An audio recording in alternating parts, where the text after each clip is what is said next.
All right, part two. So now that we've established that distributing the LCM is a good thing, we need to practice it on a couple examples. And I'm going to go ahead and tell you guys that this lesson is one of the more challenging ones that we've done as of late. And there are lots of little places where you may have questions and stuff. So just make sure you watch the video, you pause it, you ask me questions, shoot me an email if there's stuff that doesn't make sense, both on this and on the homework. So let's get to it. This next example looks a lot like the one we just did. So this will work very much in the same way as that other problem where we just distributed our fraction, we distributed our 6x squared, and we canceled our fractions. So first thing I do when I look at one of these problems is I figure out what can I multiply by to cancel out this, this, and this. So my LCM on this problem, 4, 2, 2, all go into 4, and I need 2 x's to cancel out all of my bottoms. So this is my least common multiple. So that is what I'm going to put over here to distribute, 4x squared. Now, when you do this, especially when the terms get more complicated looking, I do recommend you actually take the time to write them on top of each piece. So it helps visually for me, and I think for most people, to actually write it out here when stuff isn't as clean as on the last problem. So I need to distribute this 4x squared to an x plus 6. Distributing this out right now would be a very poor choice because I can just look at my bottom and do that part first. This 4x squared is going to cancel out with that 4x squared. You're allowed to do the division part before you do the multiplication part on this. So if those just cancel, my first guy is going to end up being just x plus 6. Okay? Then on my next term right here, I can do 4x squared. 4x squared times 3 isn't that bad, so I could just do it. But I like to do my division first because it's easier to do in your head, and then I'll multiply by the 3 after. You're going to get the same answer as me either way you do it. 4x squared divided by 2x is a 2, and then I'm going to have x. And I take that 2x times the 3, and I'm going to get a 6x for that term. Or you could have just done 4x squared times 3 is 12x squared. 12x squared divided by 2x makes 6x.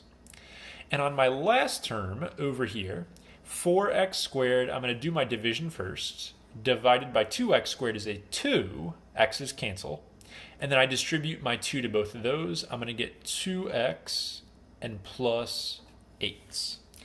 So if you distribute that clever 4x squared to the whole problem, you get this nice green equation to solve instead of that nasty original problem. And then we're just doing basic algebra. I'm going to have x and 6x is 7x plus 6 equals 2x plus 8. And when I do this, I am going to get, it looks like a fraction for this one of 2/5. So every time you get an answer to one of these problems, you have to make sure that you check to see if they are extraneous solutions. The way you do that is you look at your variables in the denominator and think about your restrictions. This problem is going to have the restriction that x cannot equal 0, just like last time. X can't equal 0, x can't equal 0. Well, if I would have gotten x equals 0, there'd be a big problem right now. But I got something else. 2/5, totally fine. He's not outlawed, so that answer is going to be good. So when you solve it, just make sure your answer is not one of your restrictions, and you'll be in good shape. Now, these kind of problems here, not so bad, and kids are usually pretty cool with them. The last two are a little more challenging here. So with my next problem, I want to remind you guys of my advice way back when. So as soon as you start seeing multiple terms right here, remember to factor all denominators first. You gotta factor the bottoms to make the problems easier. So x plus 4, not gonna factor. This guy, I'm gonna put over 1, so it's actually a fraction like the other ones. This guy, I would need to set up my magic numbers. Now when I set up magic numbers for this guy, I have to add to 10, they gotta multiply to 24. It's gonna end up being 6 and 4, and I'll use my shortcut. This is x plus 6, and this is x plus 4.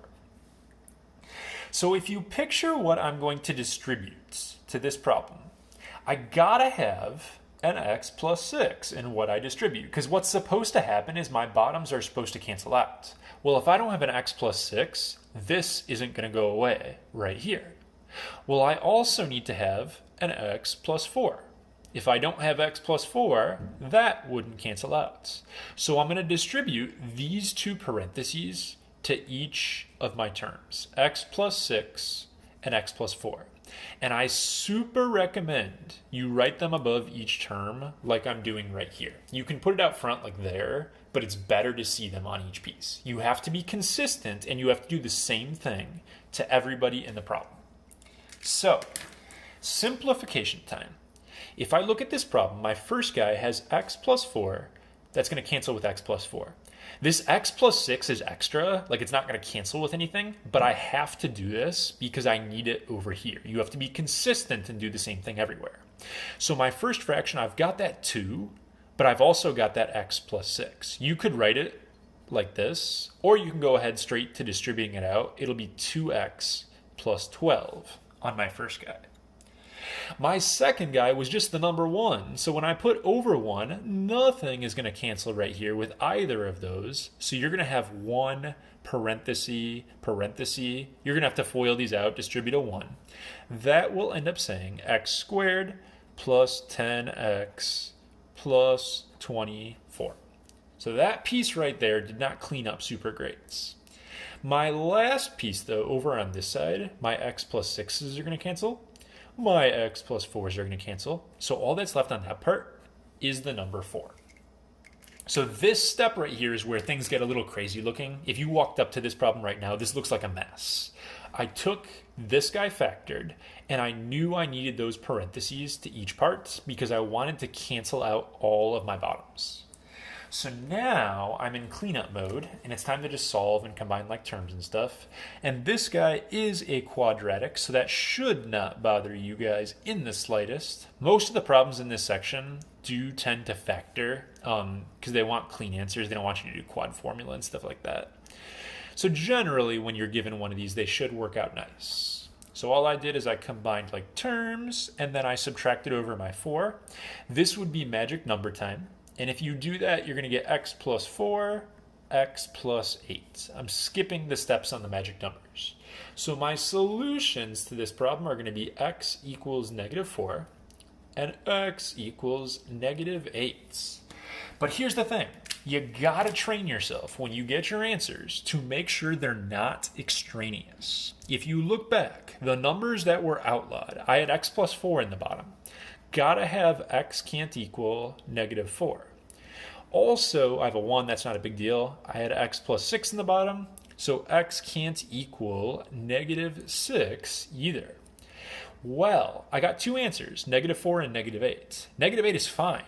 Nothing wrong with a negative 8, but negative 4 was outlawed in this problem. X can't be negative 4 because you would divide by 0 right here. So that answer is extraneous. You won't know if something's extraneous or not till you solve it and you see what you get. So you get your answers, but don't forget to check for extraneous solutions. One final problem. This lesson is a little bit more. It's kind of a lot compared to some of the other ones we've done. What I'm going to do with this guy is factor the bottom first. If I factor this guy, I can take out an x. So if I take out that x, I'm going to have x plus 2 right here. I just did a GCF. Always train yourself to factor everything on the bottom. With this example, I'm going to go ahead and I'm going to figure out what I need to distribute. Gotta have x plus 2. If I don't have an x plus 2, that means this won't be able to cancel out. So you need to distribute an x plus 2 to everybody. But x plus 2 by itself is not good enough because if these cancel, I'm still going to have an x down here. I'm also going to have an x down here. This x isn't going to cancel with this. So in addition to an x plus 2, I also have to drop an x on everybody. That way everything is going to end up canceling. So when I do that, it's time to clean up this problem. X plus 2 cancels with x plus 2. There's still a 3 and there's still an x on that guy. So we have 3x from my first one. X cancels with x. X plus 2 with x plus 2. This whole bottom wiped away. All that's left on that guy is a 6, which is great.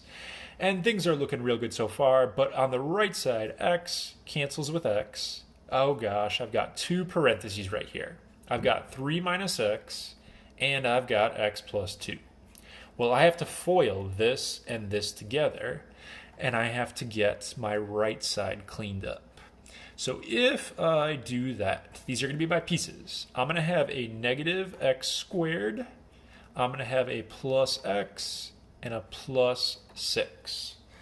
Now that I'm at this point, I move everything to one side. So I add over my x squared, I subtract my x. So I have to add this, I have to subtract this, I have to subtract this. The 6's will cancel, so I have x squared plus 2x equals 0. If there's no no constants, no plane number, I'm just going to factor out an x to solve it that way. It's easier. So I'm going to end up having two solutions. I'm going to have x equals 0 from that part right there. And I'm going to have x equals negative 2 from this part right here. One answer, two answers. Gotta check to make sure they're not extraneous. And if you look back at the problem, x can't equal negative 2 because of here. X also can't equal 0 because of here. So actually on this example, both of our solutions are extraneous. They were outlawed from the start. So this problem, if both answers are extraneous, is going to end up having no solution.